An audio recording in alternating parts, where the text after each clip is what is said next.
Everybody. Sorry I'm a few minutes late tonight. Just was going through a few questions and finding different areas where they were. But yeah, I'll wait till a few people come online and then I'll start. But I've got a question saved over from last week, a fortnight ago, when I nearly got all the questions done, but I missed one, and that was Jackie's question, which is actually quite a good question and quite a common question, because there's a few people I've dealt with at clinics who have horses who do the same thing, and it's about when you're mounting a horse. So I'll just read Jackie's question out. And so, how can I shape new behaviour in my mare who continues to take one step back when I put my foot in the stirrup to mount? I've tried both pressure, release, repositioning each time, not to avail. She seems to think she needs to put her shoulder level with me, that she was taught when she was started under saddle. How should I change this behaviour? She will stand next to the mounting block untied with no problem. It is as if she's trying to help me in a new way that does not work for me. If I succeed one time, it does not carry over and back to square one. Okay, so there's a few areas there. The most common area is mounting, and especially the mounting block. So mounting is one thing, but when you're standing on a mounting block, you suddenly become way up above your horse. So so what happens is, and it goes back to, may sound like we're going way back to sort of foundation, but there's one big area which I try and sort of encourage people to look at more and focus on is how a horse feels when it just walks past us. Now, what does it mean at a mounting block? A lot of horses kind of square up with us, face up, and a common thing for a horse to do, especially one that's not quite confident on one side or the other, is to get two eyes back on us. So, excuse me. So it's very common horses get uncomfortable when we're at a certain point past their shoulder, and they generally try and reposition us by sort of creeping backwards to get us a little bit more in a comfortable position, especially a position like kind of where we might put a bridle on or a halter on or rub them down or something like that. So, and I'm not saying this is the problem in your horse, but I'm saying one problem to really address is, just recently I put well, we will be putting a float loading video, a little bit more of an in-depth float loading video on things to look at before you sort of load a horse, and also before you self-load a horse. And one of the big things is getting a horse to walk past you and be completely confident with you at the hip or at the rib cage or at the tail, and being able to move its feet and have one eye on you really comfortably. So before you get on the mounting block, I mean, obviously it might be okay on the ground, but the mounting block's a completely different thing. So so you might have already got the horse to walk past you on one eye and walk past you on the other eye, and it's comfortable at walking past you. And when I say walk past you, I don't mean like walk past you and then suddenly go like, oh, got my hands wrong, I'll use one hand to walk past you and then suddenly go, oh, I feel like I've got to be out a little bit. So a lot of horses walk past you, but they suddenly crab out a little bit because they're a little bit not so confident at walking past. So when I say walk past, a horse can walk past you and walk past you like that and be completely confident and calm with it, and not feel nervous or not have to face up. So that lesson of just getting a horse to walk past you is a really good lesson. And then also follow it up by walking with the horse and walking with it somewhere, so you can rub it on the back and rub it on the tail and just walk beside your horse and get to a stage on the ground before you even get onto the mounting block on both sides. You can walk beside your horse and rub it, walk with it, and it's okay. And then the next stage is when you're standing on the mounting block. Obviously, I had a joke the other day, and I think it's going to be my new invention. Like, every horse trainer seems to have a new invention that they sell, and a remote controlled mounting block, one that you can just sort of, drive and follow your horse around, but that's unrealistic. So, well, it's realistic, like everything's realistic, but the reality is getting on a mounting block, we can't follow our horses like we can when we're on the ground and things like that. So maybe we want to just get the horse to walk past us. And at a clinic just recently, we spent a bit of time on a mounting block with a particular horse, and something I'm trying to sort of say to people is, it's not how well the horse stands that we're looking at, it's how well the horse moves. So when we stand on a mounting block and we want to mount our horse, what we've got in our mind is stop, stand, I want you to stand. So we'll do everything in our sort of power to make the horse stand. What I try and get people to think about is, how about we just don't worry about how the horse stands for now. How about we just get it to move? Because we get sort of so preoccupied in wanting the horse to stand that we don't actually look at the way the horse is moving as much. So we sort of go, oh, the horse is just not standing. And that's what we sort of see in our mind. So don't look at the horse is not standing and make it want to stand. How about we help the horse move softly? So what I mean by move softly is get the horse to move so calmly around us that it's got no bother. So if I think a horse is wanting to sort of creep backwards or face up or do anything on either eye, I'll just get it to just gently walk around me and just keep walking around me. And it might take me a little while, but that's the thing. When you're getting up on a mounting block, you're ready to get on that horse and ride, and you know your mind is already ahead of where the horse's mind is. So you got to sort of take a step back and say, hey, how about I just work on how you feel about moving around me? So I would get your horse to move around you softly on the mounting block on either eye, and just keep moving until that horse can move right close to you, all the way around really softly. And I'd just keep asking it to move forward until those shoulders just travel past you, the rib cage travels past you, and the horse just walks around you. And then when the horse walks around you really softly, you'll find when you offer it a spot to stand, it'll just stand calmly, because a horse is only going to move its feet to get where it wants to be. So if you can continue to move it in a soft way until it kind of doesn't feel the need to move its feet, then it's going to sort of stand softly.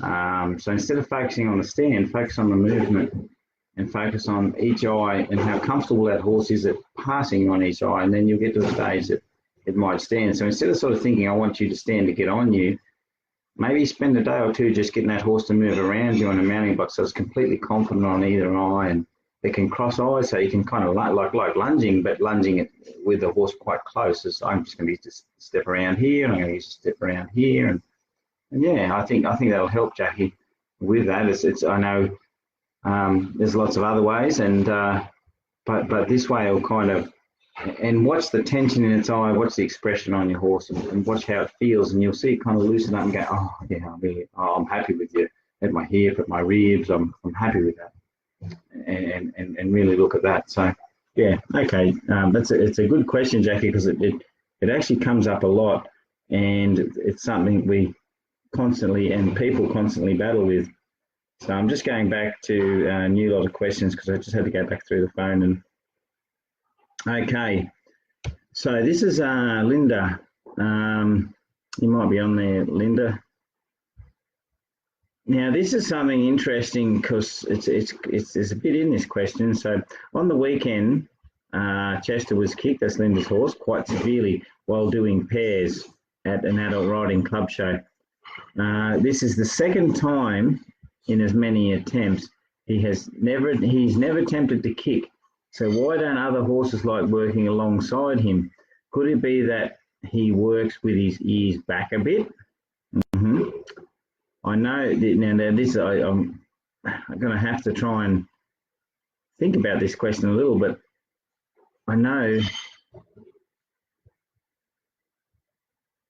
So you're not going to risk it again. So Linda's not going to risk doing this again because he doesn't want just a kick out of the blue.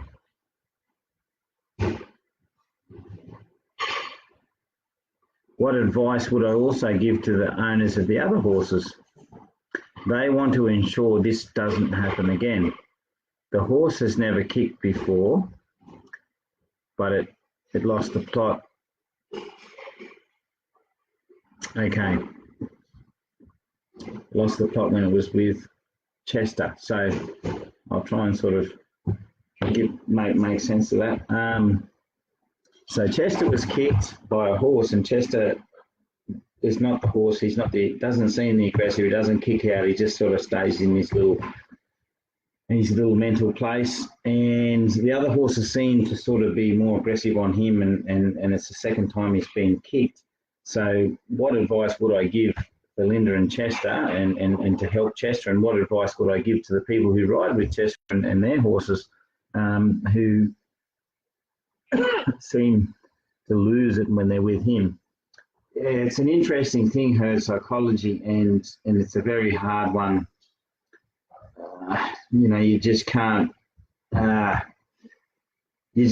put it out there for people and go, okay, this is how horses are, and this is the way we should see it.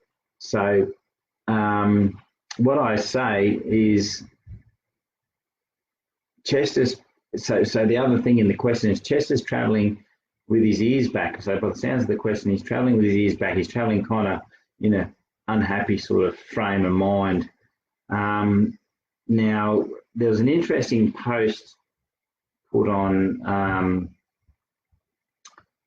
and I think this is the post that kind of sums it up. And if everyone goes just on the members' Facebook, there was a post put up, and it's a good post because it kind of brings to life the things that we kind of the human influence in horse behaviour and horse psychology. So in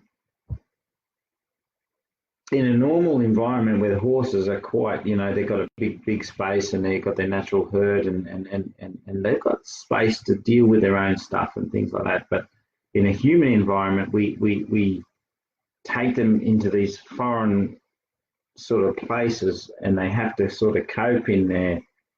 So it's I'll give you an example. So when I've got some mares that are quite strong and they can be quite opinionated.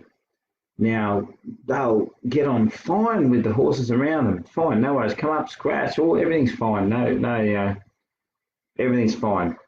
But if I put them in the yards and I've got to sort of do a little bit with other horses and I've made the mistake a couple of times, it's just go, yeah, they get on fine, just chuck them in that small yard there, and the next minute there'll be one horse just absolutely nearly trying to kill the other horses till they're nearly jumping out of the yards, and I've got to go and sort it out, let horses out and sort it out now. So I often think that horses, I know that there's a fence closing those horses in, and I know that the horse that wants to get away would like the fence not to be there, but the horse that's aggressing on the other horse is kind of thinking, well, you're still close, you're in my proximity, get out of my proximity, I don't care about the fence, get out of my space. But the poor horse that's getting chased away doesn't know about the fence. It knows about the fence, it knows more about the fence than the one chasing it. But the fence is there and it can't escape. So what I kind of see in horses is, and this the blog or the post was about, they can be challenged for food, space, it can be breeding, anything. So there's all these things that cause aggression and dynamics in a herd. And one of the things is space, and space is something that in a normal herd environment that they have, and they can kind of work their bubbles and their boundaries accordingly, but in a small space they can't work it, and then things become hectic. So when you're riding with pairs and with groups of horses, that horse wouldn't naturally be with those horses without some sort of interaction into a herd and out some sort of conversation and things like that. And without that, then you got a horse that's kind of trapped and obedient, which means he's probably there with his ears back and he's kind of grumpy, and there's something about him obviously that's triggering the other horses, and I can't sort of pick exactly why that's happening. But it could be just that in the way things are, he's naturally going to get sort of, hey, and it depends who you're riding with also. But so Gracie's a horse that I started and sold, but when she was tense with me, and so first of all, education and how the horse feels underneath us is very important, because that's some of their demeanour and their natural presence is how they feel underneath us when we're riding them in groups. So an example would be, and I'll go back to Gracie, what I was trying to say is she was a mare that was very upset underneath people and me, being the one who rode her the most. And she kind of would be like, all this sensory stuff. And that sensory stuff would kind of be on little overload. So that'd be like the worry cup half full already. Then when I put her with horses, it was like she was ducking and diving. And, every time a horse would sort of look at her or back up, if I was riding behind a horse, would back up, instead of kind of getting a bit of a spook thinking the horse might kick her, she'd kind of jump out of the way a mile, or if she's drinking out of a trough and two horses came in, she'd be out of there like 100 miles an hour. And it was because of the sensory overload she already had by carrying me. So some horses carry tension because they're underneath us, and that tension carries through. Now, if that tension could be an unhappy kind of tension, then the other horse feels that, and there's kind of a dynamic there that causes possibly another horse to kick them. So that obviously is something to be addressed. But some horses are naturally a little bit, pushed down. They're a little bit different. So horses kind of see them as different, and I can't sort of point exactly why that might be the case, but I would say give your horses more time. I don't think putting horses square together and making them ride together is a healthy thing, because you have to let horses, give them a little time to kind of talk to each other. It's, because your leg pushing your horse over that other horse, your rein making that horse ride beside that other horse, is just the same as when I was talking about putting all those horses in a round yard that was too small. The fence had no idea that those horses needed to work some stuff out. The fence was just there. So you got to listen to your horses and say, hey, maybe we should just let them ride around each other, and it's just like a horse getting used to a horse float or a person or anything, like just work on their bubbles and their boundaries until they kind of just get relaxed, and then they'll come in together and they probably won't kick each other. But if you push them up together and you fence them in and box them in like that, they will kick. And for the advice on the person who has the horses, so we don't want this to happen again, then they should kind of listen to their horses too, and listen to sort of, and maybe work on that before you sort of start riding pairs. And I think pairs should be something you develop with horses, not just put them straight in. And there's some horses that never kick once they're under saddle and they get over it, but there are other dynamics that you can't kind of change. And there's but really listening to them and then getting, but the biggest thing is getting them confident underneath you, because that confidence carries through. Sorry. Next question. I'll go to another one because I'll pass this through to Jenny, I think.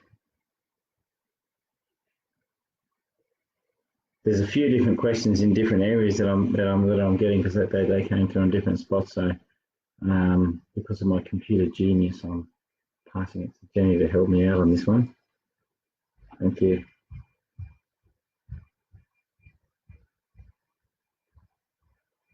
Now there's a question I answered I answered it for Jenny, so I think, Jenny, you might be on board there tonight, but I answered it, and it was about thinking time and tying up. I did a long in-depth question answer on that, and I think everybody saw that, but it was about, thinking time. And thinking time is important, because horses, not that they go out and necessarily think, but I think resting time is important between lessons, and they need that rest time to kind of, like people need a holiday, horses need that resting time. It means they come back to the next lesson. But I'm a strong believer that the thinking happens while we're working with them, more so. So, the tying up, tying them up to think about what they just learnt and things like that. I don't think it's necessary. I've worked for so many years just putting a horse back out in the paddock, and that was their thinking time, going back out in the herd and being a horse again and having their happy time.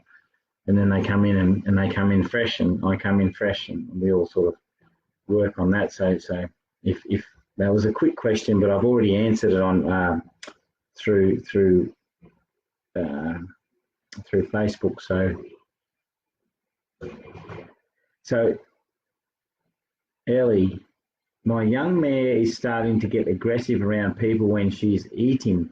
Any suggestions for how to get her calm enough for me to be able to rug her, etc., while she's eating? Well, I'm a little bit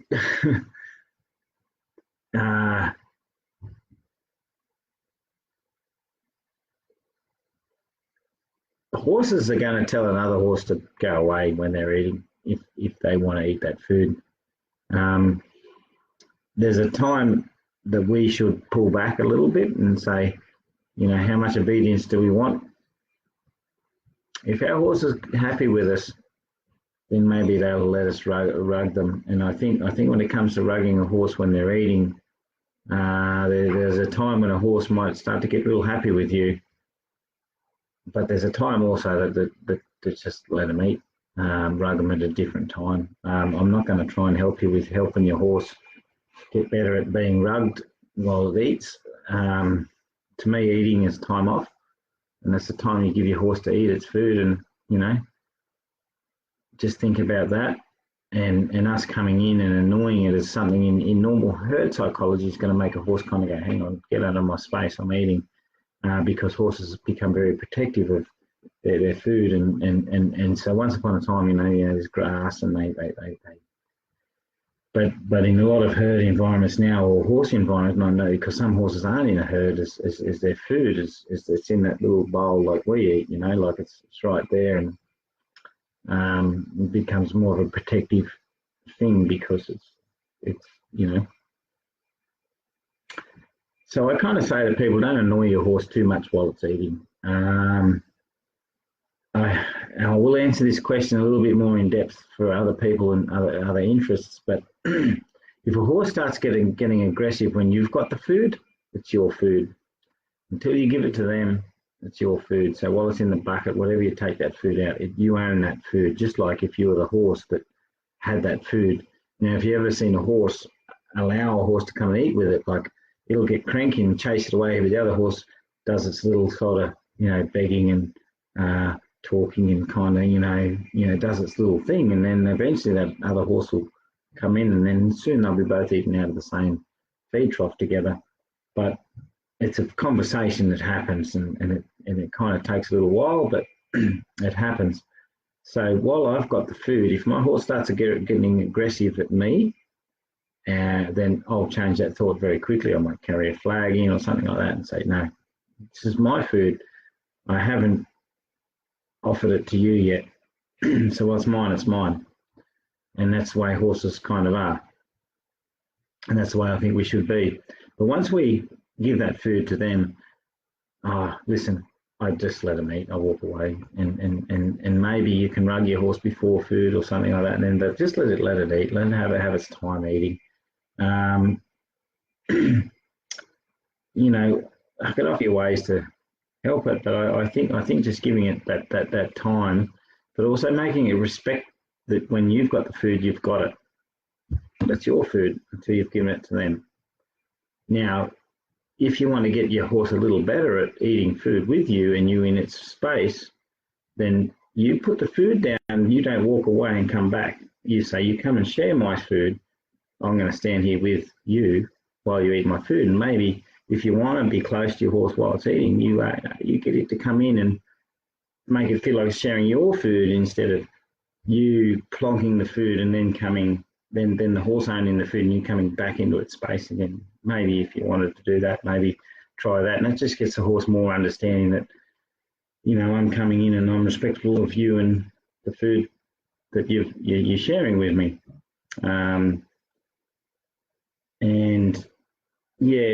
But going in and annoying them and doing lots while they're eating, I think sometimes it's your eat time, or let's do something. I like to keep that eat time together. I mean, sorry, on their own, so that they eat on their own.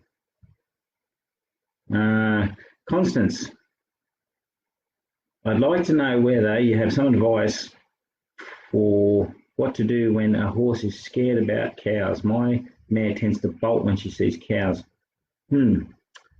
Yes. So we used to catch a fair few wild goats when we were in Glen Innes, and we used to run a few wild goats and put a few, ball billies over them and things like that. And the one thing I noticed is horses were scared of goats, and I used to ride a lot of young horses, and if I wasn't paying attention to my dogs, and one dog would slip away, especially a young dog, and if I was kind of trying to manage a horse with a dog that wasn't so obedient, then it might pick up a mob of goats and bring it over the hill towards the horse. The horse is going to take off, and we're in all sorts of trouble. But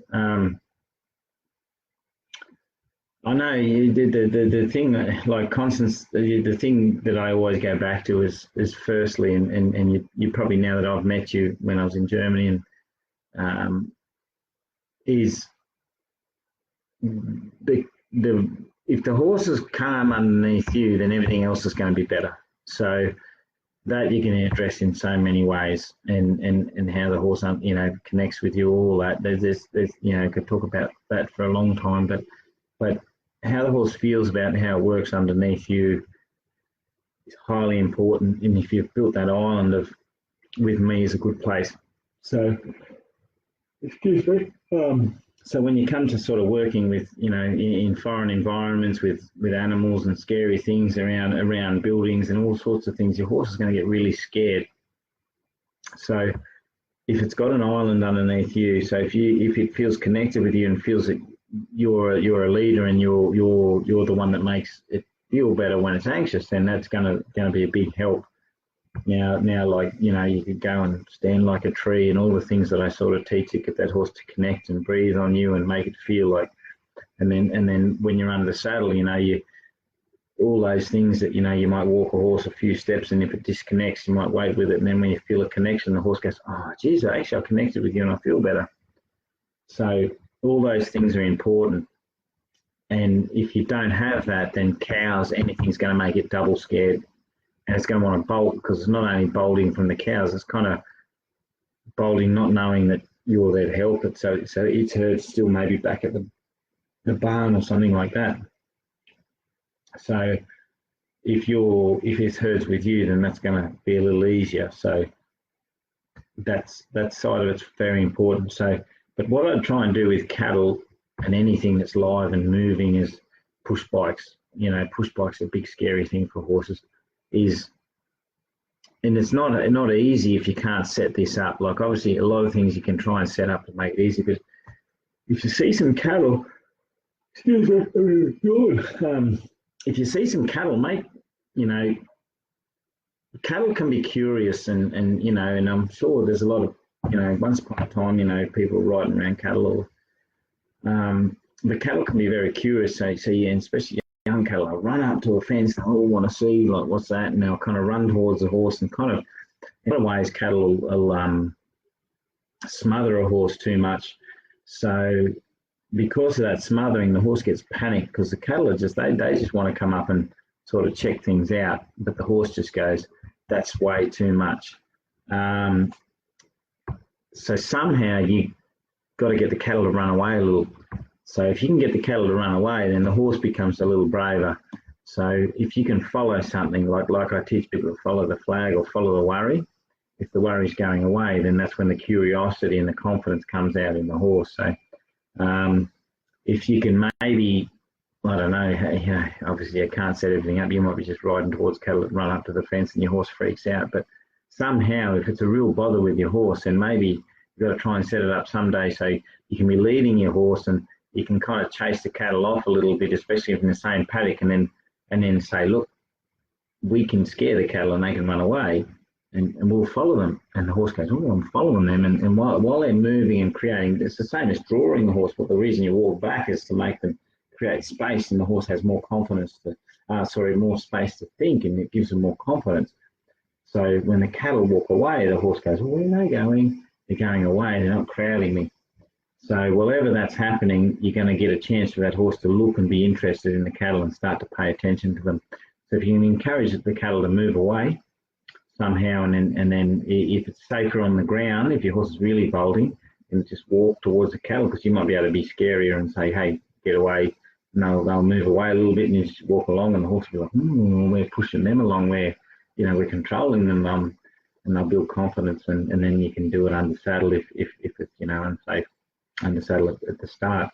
But as long as you can get that stock to move away, and you can get that horse to just sort of follow and track, then they'll get confident. But if you've got those curious cattle galloping up to a fence, and then the horse will be like, crikey, what are those things? And I won't have a chance to do it. So I hope that helps, Constance. And otherwise, let the horse have a little space and just spend a bit of time just watching and just turning one eye to the other, like if the cattle are just hanging in a herd in a corner or something, you just walk past with one eye and the other eye, and just every time that horse gets a little curious, you just loosen up and let it be curious. And yeah, anyway.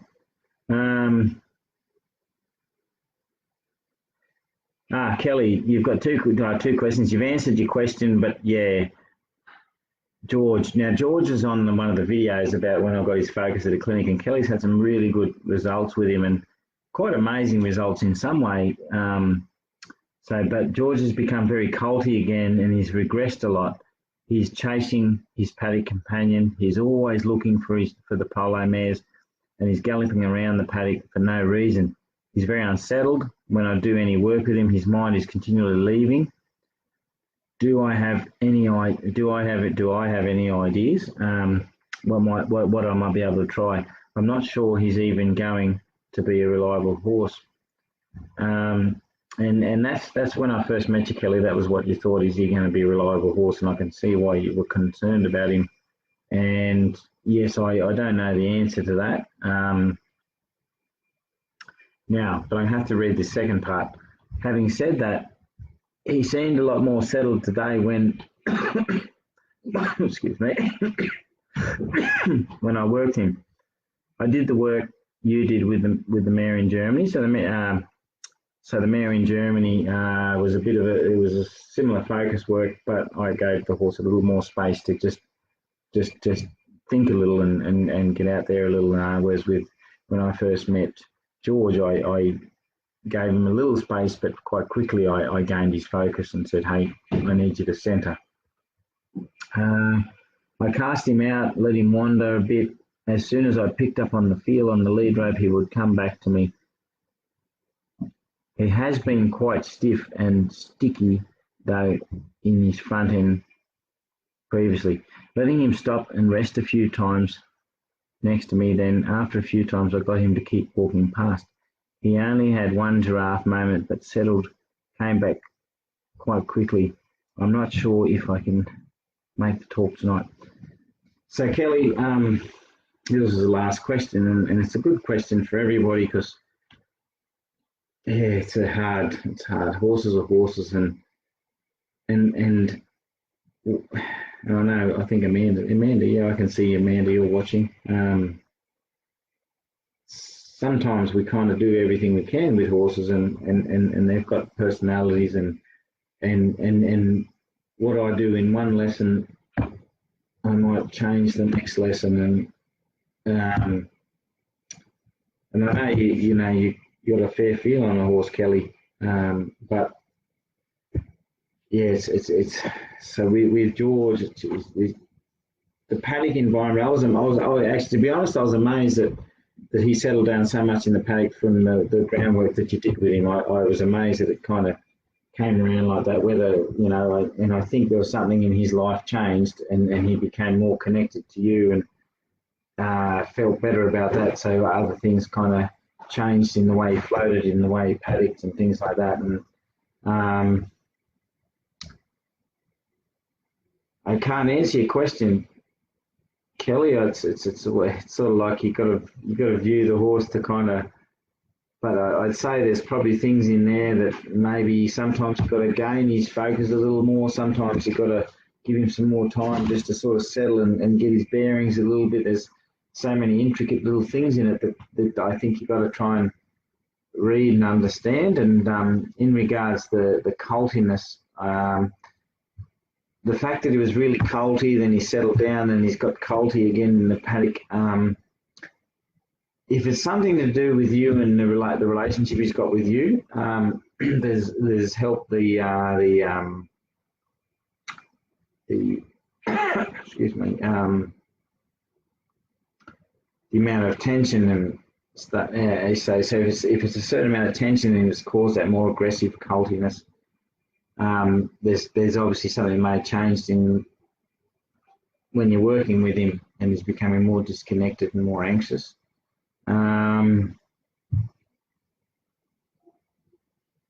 Yeah, I'd have to watch you work him, unfortunately, on that to work out. But sorry, Kelly, I can't answer your question completely. I'd like to be able to, but without watching him and without watching you with him, it's a really hard one, and I can't just put my finger on an answer. I've got all the answers in my mind of thinking if I was watching, I'd probably say this could change, that could change. But to be honest, it's in a written question like that, I can't answer it, and I'd like to. But